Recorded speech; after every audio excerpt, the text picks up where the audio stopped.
Ahojte, dobrý deň. Vítam vás pri sérii podcastov, v ktorých sa budeme venovať otázkam sociálneho podnikania. Ja som Katarína Havierníková a dnes sa pozrieme na sociálne podnikanie bez mýtov.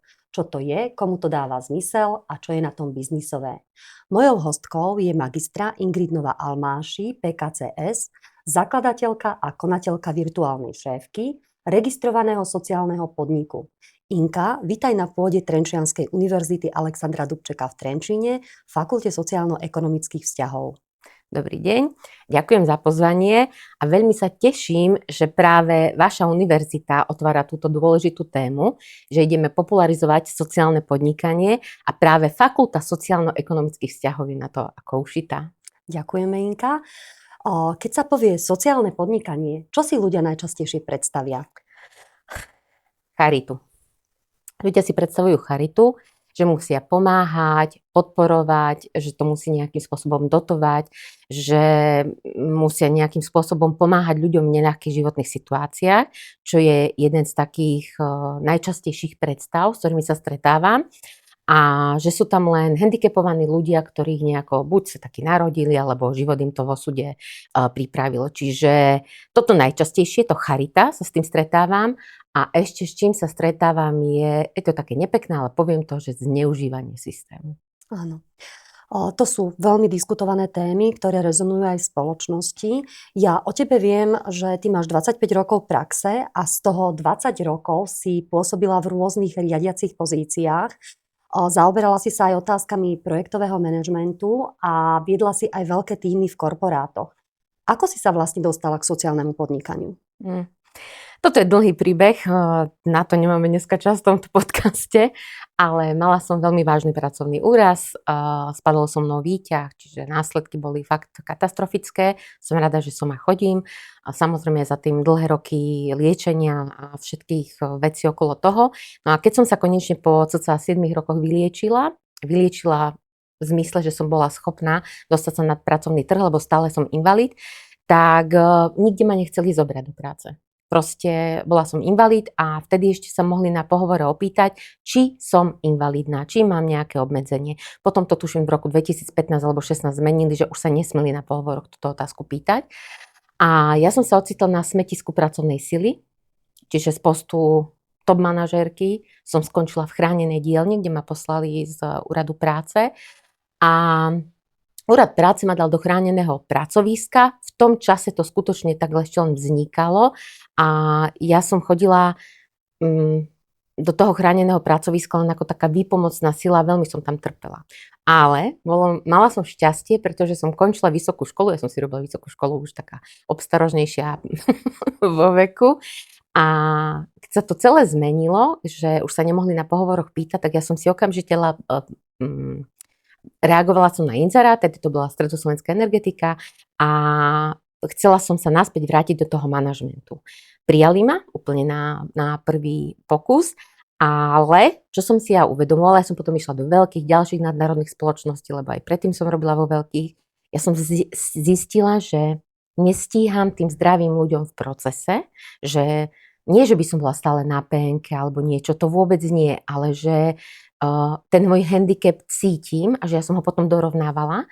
A plus ja som videla, že všetci okolo majú v úvodzovkách úľavy za to, že som invalid, nadania, na všetko možnom, ale ja som ho nevidela. Tak som si potom žiadala skracovanie úväzkov, 6 hodín, 7, 4,5, všelijako som to skúšala, ale ciele mi nikto nezmenil. Stále som musela doťahovať tých manažérov, lebo som sa vrátila na manažerské pozície, aj keď som pôvodne plánovala len projektový manažment, skončilo to zase šéfovaním. A ja som zistila, že robím to na úkor svojho zdravia, na úkor svojho ja. Ak zase ale nebudem pracovať, nebudem mať dostatok peňazí na liečbu. A tam začala vznikať myšlienka, že ja musím urobiť niečo pre seba, aby som sa zachránila. To bola prvotná myšlienka sociálneho podniku. Až potom, keď som sa začala to venovať, že urobím si chránené pracovisko sama pre seba. Teraz poviem zase niečo, možno čo v živote o mne nikto nevedel. Ja som v minulosti podnikala asi 25 rokov dozadu, vykradli ma. A mala som aj nejaké exekúcie potom z toho A vlastne ja už som nesmela otvoriť chránené pracovisko. V tomto štáte je to nastavené tak, že už som v minulosti podnikala, tak nesmiem. Tak som potom uvažovala nad chránenou dielňou. To ale odo mňa chceli, aby som niečo vyrábala. Nie, že by som niekedy niečo nevyrábala, ale tá výroba proste nebola niečo, čo chcem robiť, tvoriť. A sociálny podnik bolo v podstate niečo, čo som našla ako jednu z možností, ako sa zamestnať ako ZTP.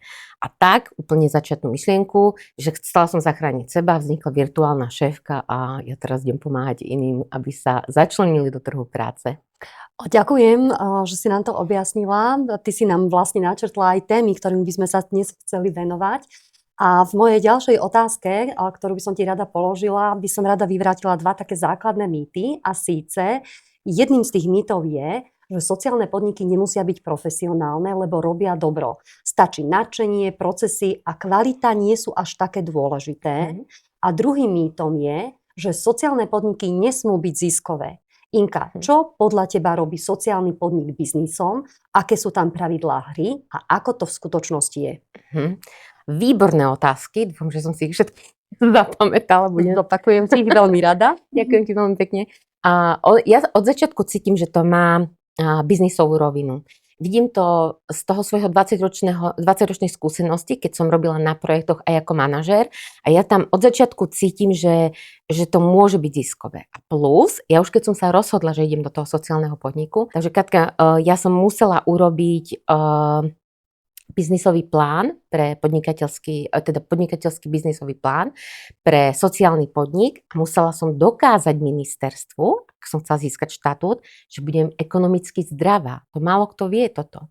Čiže ja som 5 rokov urobila plán finančný, z čoho bude sociálny podnik žiť, kde sa ženiem peniaze, akým spôsobom zadovážim, aby podnik žil. Čiže ja mám za sebou túto biznisovú rovinu, mnohí ľudia to nevidia, ale ten podnik môže byť ekonomicky zdravý a čím viac sa tomu venujem, platím si odborníkov, ekonómov, finančných všelijakých expertov, tak mám takého pána, ktorý mi pomáha, veľmi zdatný v ekonomike a on mi povedal som mu myšlienku, on prišiel za mnou a mi vraví, Inka, mne odpálilo dekel. Ako tam skutočne vedia byť tí ľudia aktívni. Inšpirovala som sa zahraničím.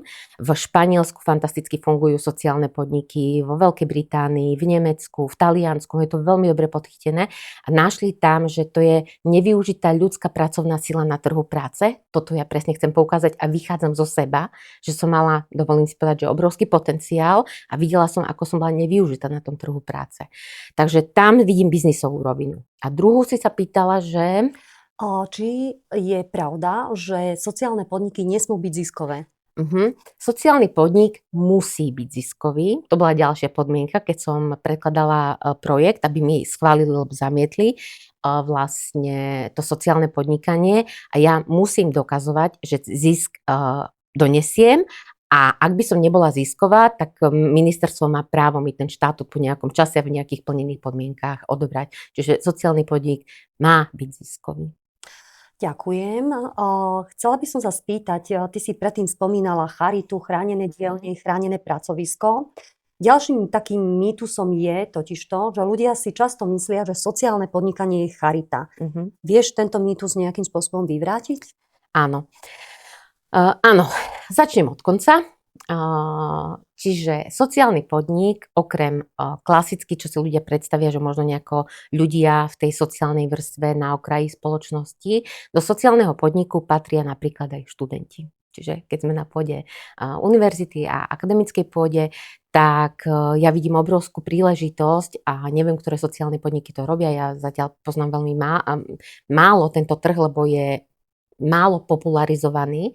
Študenti vysokých škôl po ukončení štúdia môžu prísť do sociálneho podniku, dostanú mentora, v tomto prípade teraz u mňa. Pomáhame im rok začleniť sa do pracovného kolektívu, zaučenie, komunikačné, manažerské, čokoľvek, čo proste ten človek potrebuje. Kompletný support, konzultácie, čiže tak, ako sme pomáhali adaptovať ľudí v rôznych oddeleniach našho teda biznisov, kde som pracovala. A po roku tá firma má fundovaného, zaškoleného človeka tam, kde si ho chcela mať a ja ho z toho sociálneho podniku, z takého nejakého inkubátora odovzdám firme a môže si ho zamestnať pripraveného podľa toho, čo tá firma odo mňa vyžaduje. Čiže on rok u mňa dostane kompletnú podporu, aby firma dostala, čo potrebuje. Myslím, že toto sú veľmi užitočné informácie a trošku si to môžeme ešte upresniť, že o akých študentov sa jedná. Sú to aj stredoškoláci alebo len vysokoškoláci? Komu by si to odporúčila? Sú to študenti po ukončení akéhokoľvek vzdelania, čiže nemusia to byť len vysokoškoláci, akýkoľvek vzdelanie a nemajú prax. Potom ešte prekleniem, že nie sú to len študenti, je to aj mami po materských, ľudia po 50-ke, azylanti, ľudia po výkone trestu a samozrejme aj ZTP, lebo je to pre handicapovaných a znevýhodnených. Handicapovaní všetci vieme, čo je, a znevýhodnený je tá skupina, ktorú som menovala. A v čom je ešte výhoda toho celého, aj toho študenta, že oni môžu prísť na akýkoľvek úväzok.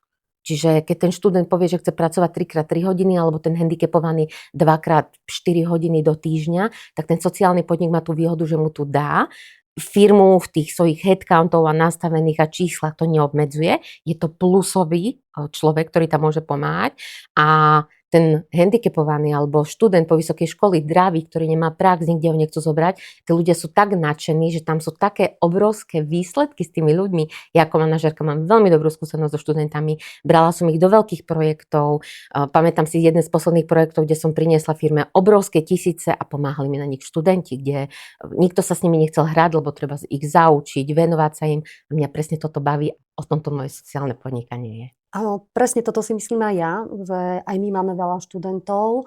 Niekedy sú tí študenti hlavne teda z pohľadu tej praxe vnímaní aj negatívne, ale študenti majú veľký potenciál, len ho treba u nich objaviť. Ty si spomínala znevýhodnených. Ďalším takým mýtom je, že sociálny podnik je integračný podnik. Ako toto vnímaš? Mýtom, že sociálny je integračný. Sociálne podniky môžu mať rôzny charakter. Momentálne je to tak, že môže byť nejaký všeobecný a sociálny, integračný, ak sa nemýlim. Ja mám integračný typ sociálneho podniku. A paradoxne, včera som riešila na úrade práce a poviem, lebo som povedala, že chcem popularizovať túto vedomosť. Celé to sociálne podnikanie sklzlo do nejakých chránených dielní, ktoré sa možno premenovali na sociálne podniky, vyrábajú brandované veci, vyrábajú kopec užitočných vecí, ale je to tovar.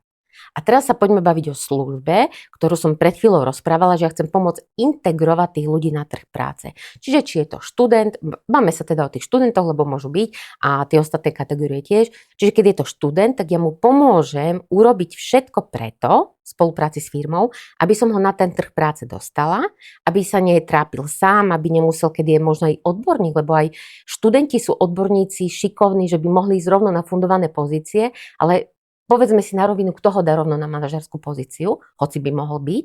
A pričom toto môže byť také preklenovacie obdobie, že on cez sociálny podnik, lebo on je zamestnaný u mňa ten rok, môže ukázať, že vie viesť tým, vie viesť projektový tým, vie riadiť ľudí, môže dostávať nejaké malé koordinačné úlohy a potom roku, keď si ho tá firma okúka pomocou nás, tak vie, že môžeme ho dať rovno na vedúcu pozíciu. Nápadlo mi jedna situácia, kde som už ako zrelá manažérka prijala študentku, mladúčku a do projektového tímu a ona po roku viedla chlapov, skutočne skúsených projektových manažerov s 20-30 ročnou praxou a ja som jej ten projektový tím dala viesť. Samozrejme, že ten backup za mňou stále mala, ale ja som s ňou mala fantastické výsledky s tou dámou. Proste ona rástla, ona chcela, ja som nej ten potenciál manažerský videla od začiatku. Takže toto celé, mám až zimomriavky, aké zimomriavky, viem, že hovorím pravdu, toto celé ja vidím ako potenciál toho sociálneho podnikania a veľmi sa teším, že to rozoberáme. Ja budem sa opakovať na tejto pôde, pretože vidím tú velikánsku dieru v tomto štáte a velikánske možnosti prepojenia sociálnych podnikov a budem to dneska točiť presne k študentom a ostatným znevýhodneným. Ja si myslím, že sociálne podniky sú v spoločnosti často vnímané negatívne. A vidíme to častokrát aj v televízii, keď sa bavíme o nejakých dotáciách, ktoré oni získavajú a akým spôsobom, tak tá spoločnosť podľa mňa o týchto užitočných informáciách ani nevie, ako by sa to mohlo využiť a čo by to mohlo priniesť aj do budúcna. A nielen pre tých, dajme tomu, znevýhodnených študentov, možno aj tých nejakých telesne postihnutých a tak ďalej, ale v podstate aj pre toho koncového užívateľa, keď to tak povieme, Mhm. pre nejaký ten iný subjekt, podnik, alebo kto využije potom ten potenciál toho človeka, ktorý bude teda v tvojom prípade integrovaný z toho sociálneho podniku. Ďakujem, Inka, že si nám povedala tieto užitočné informácie. Mám však pre na teba takú inú otázku. Sú podľa teba prípady, kedy sociálne podnikanie nedáva zmysel? Katka, ja sa ešte vrátim k tomu, čo si predtým porozprávala, že dotácia, všetky tie veci a dostanem sa k otázke, či to dáva alebo nedáva zmysel. Je taká Oswaldová štúdia alebo Oswaldová nejaká metóda, kde to vyzerá, že je to z dotácie, lebo áno, aj ten študent, aj ten handicapovaný nejakým spôsobom je na začiatku dotovaný, aby bol zamestnaný. Ale na druhej strane treba povedať, že tie isté dotácie by ten človek dostal ako nezamestnaný, možno ako sociálka, možno nejaké všelijaké iné podpory, ale je to dotácia, ako keď dáš, hovorí sa, že neučme ľudí, nedávajme im ryby, ale naučme ich chytať ryby. Čiže keď dáš tú sociálku, tak ten človek nejako prežije, ale nemá nič. Pričom s touto istou dávkou nejakej dotácie, ty už ho zaúčaš, čiže máš oveľa iný pozitívny efekt a ten pozitívny sociálny vplyv. A ten človek po roku, keď príde, tak je dokázané ekonomicky, toto nie sú moje pozorovania, je to normálne dokázané, vrajme to cez tú Oswaldovú metódu, že 1,2 až 1,4 sa ekonomicky vráti naspäť do HDP celý ten vstup, ktorý sa dáva ten kapitál. Čiže paradoxne to, čo ľudia vnímajú negatívne, že sa to nejako dotuje, je to paradoxne iba začiatočný vstupný kapitál, ktorý ekonomike prinesie oveľa viac. Spomínala som Španielsko, tam tuším až 10% HDP tvorí sociálne podnikanie. Tam oni veľkom našli tú dieru na trhu, kde všade môžu tých fundovaných ľudí, lebo keď sa bavíme napríklad o nejakej mamičke, ktorej sa narodí handicapované dieťa, a je to architektka, lekárka, právnička, môže ísť pracovať na 3 hodiny, lebo len 4 jej zoberú dieťa do nejakej špecializovanej školy. To sú ľudia, ktorí sú na trhu práce, poviem to teraz tak, ako to cítim, odsúdení na zánik až do smrti toho dieťaťa. Čiže je to také silné. A teraz sa vrátim k tomu, čo si sa pýtala, že či sú nejaké veci, ktoré nie sú vhodné na sociálne podnikanie. Správne som to pochopila? V ktorých prípadoch sociálne podnikanie nedáva zmysel? No, ja si myslím, že dáva v mnohých veciach, ale kde by to nedávalo zmysel a pre mňa nedáva zmysel, ak ľudia idú do toho, že chcú z toho len v úvodzovkách ťažiť, na margo toho, čo som pred chvíľou povedala, že si užije nejaké dotácie, tak by to nemalo byť správne. Ja to nevidím v tom ten pozitívny sociálny vplyv, ale skôr využitie nejakej krátkej doby. A ani to tam nemôže fungovať, lebo ten človek, vždycky sú ľudia, v každej profesii dobrý, zlý, to je jedno, všade to takto máme. A keď idú do toho ľudia s tým, že to chcú len využiť a potom tých ľudí poslať preč, tak takýto. Čiže ani nešla by som do oblasti, ale skôr do osobnostných typov vedenia tých ľudí, ale to je v každom podnikaní. A určite by som tú sociálnu ekonomiku, ja ju vidím všade, akože ja čím viac sa tomu venujem, až som sa rozžiarila teraz, ale ja si viem predstaviť skutočne široký záber profesí, podpory, motivácií, kde všade táto sociálna ekonomika môže prejsť. Keď si takto pekne začala, vedela by si vymenovať nejaké 3 podstatné vlastnosti, ktoré by mal taký líder sociálneho podniku mať? Aby bol potom úspešný, aby teda nešlo len o nejaké dočasné riešenie, ale aby bol teda ten sociálny podnik aj efektívny, prínosný v podstate pre celú spoločnosť. No, ego. Upratané ego. Sociálna ekonomika, sociálne podnikanie už asi nie je o nejakom startupe, raste, o nejakých prestížnych pódiách. Toto som si potrebovala na začiatku ja tiež upratať, že síce chcem popularizovať túto ekonomiku, ale nie v zmysle, že stojím v raste, lebo na toto narážam. Keď aj oslovujem investorov, oslovujem odborníkov, tak oni sa ma vždy pýtajú, že dobre, a ten rast, ale táto sociálna ekonomika má troška inú trendovú krivku. Nemá tú hokejkovú, klasickú pri startupe, ale ona vie rásť, ale tak pomaličky kontinuálne. Čiže ego upratané, že nie ja, ale pomoc tým iným. Čo určite tam druhú vlastnosť vidím je EQ. A toto chýba ale aj mnohým manažerom, žiaľ, aj z mojej praxe, aj čo stretávam sa s ľuďmi v biznise, keďže robím aj konzultanta pre mikropodnikateľov alebo malé stredné podniky, tak tá emočná inteligencia je veľmi dôležitá. A tretiu takú vlastnosť, ja ju mám veľmi dobre vybudovanú a aj vďaka tomu som sa asi vrátila na trh práce. Ten taký doťahovanie veci do konca. Ja to mám vybudované svojou vlastnou vôľou, svojim vlastným životom, naučila som sa to, dá sa to, proste nevzdávať sa. Zobrať to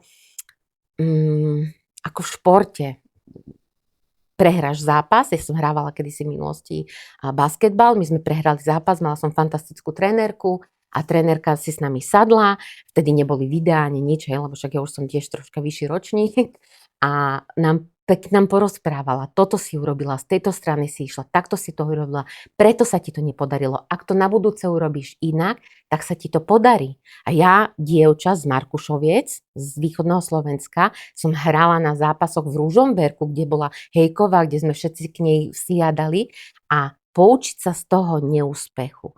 Čiže doťahovanie veci dokonca ako v športe, no tak som prehrala. Tak hľadám spôsob ako inak. Čiže tieto 3 vlastnosti by som odporúčila. A keď už sme teda pri 3 vlastnostiach, prejdeme na 3 benefity, Áno. ktoré vie nejaký konkrétny podnik získať spoluprácou so sociálnym podnikom. A túto otázku som položila preto, lebo už sme ten mýtus jeden načrtli, ktorý sa týka toho, že sociálny podnik nemôže byť ziskový. Tak teraz sa pýtam na 3 konkrétne benefity pre podnik. 3 konkrétne benefity. Tak prvé, čo ja vidím, je kvalifikovaní a motivovaní ľudia. Týždeň dozadu som počula, že na Slovensku chýba 150 000 pracovných miest obsadených a presne špecializovaných, kvalifikovaných. A ja ich tam vidím. Pred chvíľou som spomenula nejaké mamy, ktorých osud sa s nimi zahrala, niečo sa stalo. Ani jedna z nich za to nemôže, čo sa proste udeje. Na to je krátka aj medicína, aj veda. Takže tam vidím kvalifikovaných a motivovaných ľudí, ktorí sú nepriazňou osudu na tom smetisku, ja som sa tak nazvala, bola som na tom smetisku ľudských pracovných síl, takže tu je to zabudnutý a podceňovaný potenciál, pretože ja si pamätám tiež z mojej praxe, mali sme človeka, ktorý bol shodou okolností, tento bol na vozíku a bol to pán, ktorý nám robil IT, 20-25 rokov dozadu, bol veľmi motivovaný, veľmi šikovný a on za 4 hodiny urobil to, čo ostatní ITčkári za 8, za 10, za 12. Hej, že on prišiel tak šťastný, že môže prísť do tej práce. On bol tak nadšený, že on prinášal diametrálne odlišné výsledky od tých ostatných. A toto sa mi presne deje. U študentov, u handicapovaných ľudí, mamičky na materských, mamičky handicapovaných detí, ľudia po 50-ke, lebo už sú seniorní. A tí ľudia za oveľa kratšiu dobu, bez balastu, kávy, pitia, mobilov. A nebudeme sa rozprávať, že to takto nie je v práci, lebo všade sú aj lepšie, aj horšie všelijaké, ale ľudia sme vraj od prírody leniví, hovoria psychológovia, a chce to nejakú disciplínu pracovať, takže prvý benefit kvalifikovaní a motivovaní ľudia. Druhý benefit je, že podporujem ľudí, ktorí sú bez praxe.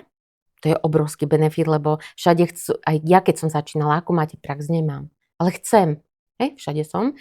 Takže ľudí bez praxe a ušetria na pokute štátu, keď spolupracujú so sociálnym podnikom, pretože vieme, že zákon stanovuje, že každá jedna firma na 20 ľudí musí mať nejaký počet zamestnancov. Je to 3,2%, prerátava sa tam ten kvocient a keď neviem nájsť odborníka na zdravom trhu práce, ho teraz takto nazvem, alebo na štandardnom, nechcem zdravom, lebo sú tam znevýhodnení, tak viem sa pozrieť do tejto vody. A ak aj tam ho nenájdem, tak čo? Sociálny podnik, ak takéhoto človeka má, tak nemusím štátu zaplatiť pokutu, ktorá je veľmi vysoká, až minulého roku to bolo až 1890 eur za jedného nezamestnaného človeka. A keď si vyberie službu od nás, alebo človeka, alebo náhradné plnenie čokoľvek, tak to má za 1400 eur. Čiže štát toto je veľmi dobre nastavené, je to zo zahraničia prebratý modul, že podporujú, aby tie firmy vyskúšali ten sociálny podnik. Čiže 3 benefity, ich shrniem: kvalifikovaný, motivovaný, podpora ľudí bez praxe a štát s tým nemá, firma s tým nemá žiadnu starosť, a potom ušetrí sa na pokute pre štát. Aby som si to trošku ozrejmila, ako to presne myslíš z hľadiska toho podniku, že pre podnik je benefit, že podporí ľudí bez praxe. Lebo ja to skôr vnímam, že je to podpora toho človeka.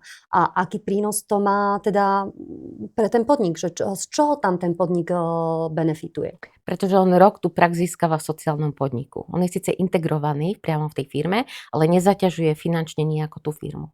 kompletne zaťažuje mňa ako sociálny podnik, kompletne ja mu odovzdávam veci, ktoré mi dala firma na začiatku ako požiadavky, čo očakáva. Hej, aj teraz pre jednu firmu chystáme 3 ľudí, má tam zadaných marketera, ITčkára, nejakú asistentku a ja som dostala požiadavky, ktoré chce, aby ten človek mal. A ten celý ten rok ja som zaťažená a konzultujeme stále, čo ešte toho človeka máme naučiť, čo ho máme pripraviť. Čiže ja po roku odovzdám firme človeka s ročnou praxou. V tom je ten benefit. Áno, to sme si teraz veľmi dobre ujasnili, pretože myslím, že doteraz sme sa síce o tom moc nebavili, ale v konečnom dôsledku sme teraz dospeli k tomu podstatnému, že naozaj využitie ľudí zo sociálneho podniku môže byť veľmi užitočné pre podnikateľskú sféru. Okrem podnikov, lebo stále sa tu bavíme o biznise, o podniku, môžu byť integrovaní alebo nejakým spôsobom zaslaní do nejakých iných inštitúcií, organizácií, kde všade tí ľudia, ktorí sú v rámci toho sociálneho podniku, môžu sa potom ako následne uplatniť, alebo s kým ešte môže, keď už sme túto tému načali, s kým ešte môže ten sociálny podnik kooperovať? Keď si povedala, že kde všade, mala som chuti skočiť do reči, že všade. Všade. Že úplne všade. Nemyslím si, že existuje obmedzenie, pretože tým, že mojou úlohou je integrovať ľudí na trh práce, je to vždycky otázka o dopytu a ponuky. Čiže ak majú nejaký dopyt a my máme nejakú ponuku, čiže pravidelne robíme nejaké výberové konania, rozprávame sa s ľuďmi celého Slovenska, dneska je nám vlastne aj tá doba pandémie priniesla, že ľudia sú flexibilní, vedia online podporovať ľudí. Teraz dokonca s jednou firmou pomerne veľkou sme, že by robili nejakí obchodníci online, telefonovali všade, skutočne akože ja ten dosah, a to je to moje vizionárstvo, ktoré som tam za tým videla a nenechala som sa odradiť investormi, lebo aj veľkí investori mi povedali, že sociálny podnik to máš tak na kávu a na benzín, hej. A ja som za tým a stále za tým vidím a čím viac to skúmam, čoraz viac. Čiže Katka, uzavriem to všade. Všade. Ďakujem. A teda, keď môžu byť uplatnení všade, prečo podniky, organizácie, inštitúcie váhajú spolupracovať so sociálnym podnikom? Väčšinou sa stretávam za tú dobu, čo sa tomu venujem, s neznalosťou. Prvé, čo stanú prekvapení, že my to vieme urobiť inak ako pokutou. Alebo keď som sa stala sociálnym podnikom, tak moja účtovníčka ma doporučila niektorým firmám, že na čo platíte pokutu, keď môžete využiť nejakú z týchto služieb a ešte vám to bude aj osožné, aj zaplatíte menej, tak boli prekvapení, lebo roky boli naučení len na pokutu. Čiže prvá je neznalosť. Sú prekvapení, že benefitom môžu niečo získať, že to nie je len nejaký trest od štátu, že nezamestnávajú nejaké kvóty zákonom stanovené. Druhý, ktorý sa stretávam veľmi často, je strach z nepoznaného. Sme naučení mať odborníkov z praxe. Toto ti teraz hovorím z manažerskej praxe. Ja som veľmi vďačná, že som toľké roky pracovala v manažmente a stretla som sa so všelijakými situáciami a že som skutočne šefovala obrovským tímom od Košic až po Bratislavu. A niečo nepoznané vždycky ťa paralizuje, lebo ide ti hlavou viacej práce, viacej časového manažmentu, viacej síly, zaučať tých ľudí, kedy sa im budem venovať, nemám čas na vlastnú operatívu. Hej, a toto všetko ide tomu manažerovi v hlave, preto si tak prirodzene povie, že nie, takže to je druhé, strach z nepoznaného, nechuť skúšať niečo nové, to je, že my to, nie, a počuli sme, nie, takže to nie. Majú nejakú negatívnu skúsenosť za zamestnávaním takých ľudí, či sú to handicapovaní, študenti, bez praxe, ľudia po 50-ke, ale znova je to o človeku. Aj mne ako manažerovi sa stávalo, že skutočne som sa musela s mnohými ľuďmi rozlúčiť a mnohých som proste nechávala dlhé roky, lebo to bolo o tom chcení. A potom posledné, ktoré mám, že boja sa, že nebudú mať dosah na zamestnancov v sociálnom podniku. No a ako ich budeme teda my koordinovať, keď sú zamestnaní u vás? Tak vždycky je to dohoda, vždycky je to koordinácia, vždycky spolupracujeme a mojou úlohou je urobiť všetko preto, aby ten človek v tej firme ostal, čiže aby som ho integrovala do toho pracovného trhu a nechala tej firme. To je skutočne úlohou sociálneho podniku. Týmto, čo si povedala, si mi otvorila priestor pre ďalšie otázky, veľmi zaujímavé. Jednou z tých otázok je, ako im to ty vysvetľuješ? Presne takto. Sadnem. Ja sa ich vždycky pýtam, že čo chcú, čo očakávajú, čo by im bolo prínosné. Málo kedy mi na to vedia odpovedať, lebo vrátim sa k tomu, že nevedia, že existuje takéto niečo, preto sa teším, že popularizujeme túto oblasť. A keďže vieš, že ja som profesionálna koučka, však mám to aj za menom, tak kladiem otázky. Čo potrebujete? Koľko toho potrebujete? Kedy v minulosti ste stretávali s vecami, ktoré vám nešli? Čo sú oblasti, ktoré ste ešte nepreskúmali a vedeli by ste ich odovzdať, že nemáte na nich čas, nemáte na nich priestor? Tak toto celé ja s nimi preskúmam. Využívam tam samozrejme veľmi aktívne koučovací prístup. A keď to preskúmame spolu, tak kreujeme, aj teraz som bola v jednej firme, kde oni vlastne ani nevedeli, čo odo mňa chcú, len vedeli, že chcú vyriešiť nejaké náhradné plnenie a nakoniec sme zistili, že tu bude spolupráca asi na nejaké 2-3 roky, lebo boli nadšení, čo všetko sa môže diať. Ale no ako, v každej firme to vysvetľujem inak. Neviem ti inak na tú otázku odpovedať. Myslím, že to je postačujúce. A ako si vie teda podnik alebo organizácia overiť, že to nie je len pekný príbeh? Lebo naozaj to, čo hovoríš, znie veľmi pekne, lákavo, pútavo. Samozrejme, určite je to spojené s množstvom problémov a otázok, ktoré s tým sú spojené a sa objavia Áno. aj počas práce toho človeka, ktorý je teda z toho sociálneho podniku. Ale ako si podnik overí, že to nie je len pekný príbeh?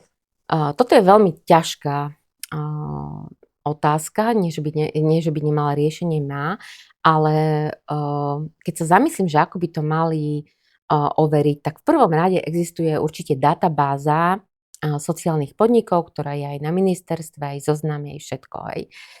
To je tak, že ozaj pracujem so sociálnym podnikom, taktiež máme všetci dekret o tom, priradený štatút. A čo ešte proste, ako si to môžu overiť? Najprv teda, že sociálny podnik je sociálnym podnikom a potom, keď sa rozhodne pre to asistované zamestnanie, to je to, že ho integrujem a asistujem pri tom zamestnávaní, tak samozrejme je možné podpísať zmluvy, spolupráce, kedykoľvek sa dá ukončiť. Vieš, Katka, ono to tak vyzerá, že len nejaké výhody, ktoré sú úplne že minimálne, ale ja plním každý mesiac kvanta administratívnych podmienok, odovzdávam kvanta dokumentov, dokladov, všetko musím deklarovať, všetko, každý odvod, zdravotná, sociálna, všetky poplatky, ktoré sú, že odišli výplaty, koľko hodín robili asistenti, kvanta.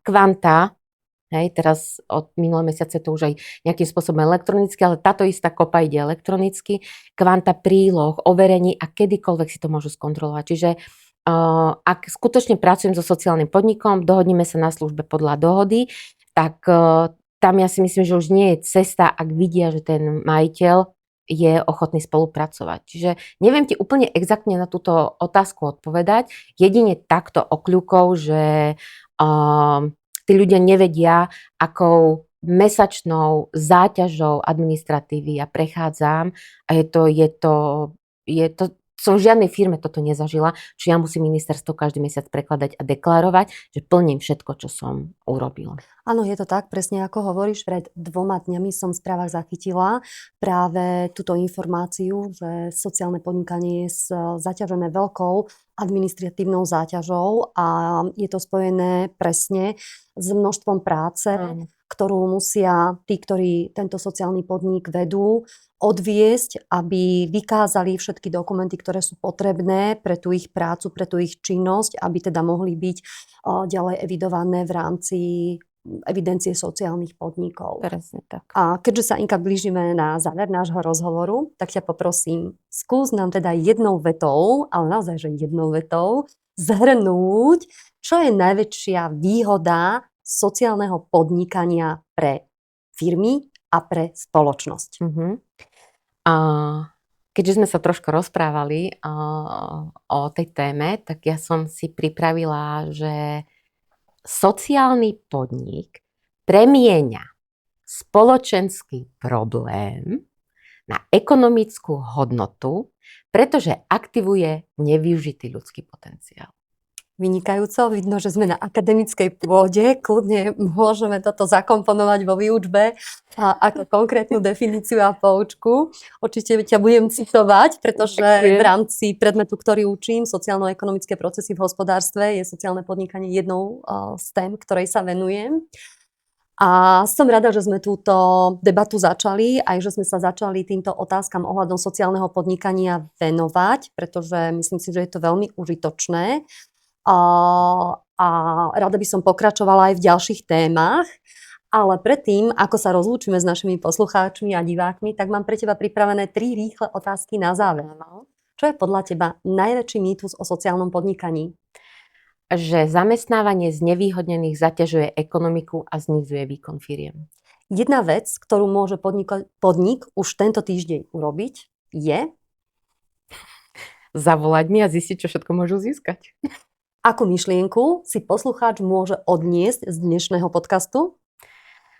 Že sociálne podnikanie ukazuje aj tam, kde spoločnosť ľudí vníma ako problém, že môže vzniknúť hodnota, chýbajúci ľudský potenciál na nepreskúmanom sociálnom trhu, nazvem ho takto, je oveľa väčší, ako si vedia ľudia predstaviť. A toto sú reálne poznatky z vyspelých krajín, ktoré študujem a pravidelne sa snažím prekopiť na Slovensko. A vyskúšajte, môžete len získať. Inka, ďakujem ti, že si sa zúčastnila tohto nášho podcastu, že si prijala pozvanie a že si nám ozrejmila túto dôležitú tému, ktorá si myslím, že je veľmi užitočná, aby sa o nej hovorilo a môže byť užitočná ako pre ľudí, ktorí možno hľadajú prácu, nevedia sa až tak zamestnať a uplatniť sa na tom trhu práce, ale takisto určite sa dostane táto informácia aj k ďalším subjektom, pre ktorých môžu byť tí ľudia zo sociálnych podnikov užitoční. A ako poďakovanie by som ti teraz dala príležitosť, aby si prezradila viac o sebe, kde ťa ľudia môžu kontaktovať, nájsť a obrátiť sa na teba. Takže nech sa ti páči. Ďakujem veľmi pekne, takže keď si dáte www.šefka.sk, keďže som celý život šefovala, tak tam nájdete všetky informácie o mňa. Jeden zo základných produktov, ktoré poskytujem, je láskavý time management. Som jeho vlastnou autorkou, pretože som si prešla nejak v živote niečím, čím som vymyslela vlastný koncept, že čas spoznáte cez seba, cez hodnoty a tak ďalej. Je to dvojdňový koncept. A veľmi ho odporúčam, mám o ňom tiež nejaké iné podcasty, teraz idem do konkurencie, ale na stránke ich nájdete a môžete nájsť úplne iný spôsob práce. Je to vhodné aj pre firmy, aj pre zamestnancov, aj pre individuálnych ľudí.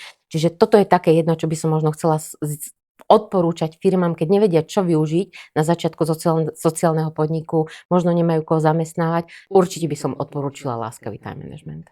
Láskavý time management môžem vrelo odporúčať. Absolvovala som toto školenie. Toto školenie je veľmi užitočné, pretože je založené na hodnotách, ktoré sú v dnešnej dobe veľmi dôležité. Takže určite si nenechajte ujsť túto príležitosť. A dostali sme sa vlastne týmto spôsobom, čo si Inka na záver povedala, aj k ďalšej téme nášho druhého podcastu, v ktorom by sme sa chceli venovať náhradnému plneniu. Jednoducho, alebo ako sa z povinností môže stať investícia. Ďakujem vám za pozornosť a tešíme sa na budúce. Dovidenia, do počutia. Ďakujem aj ja za pozvanie. Dovidenia, do počutia.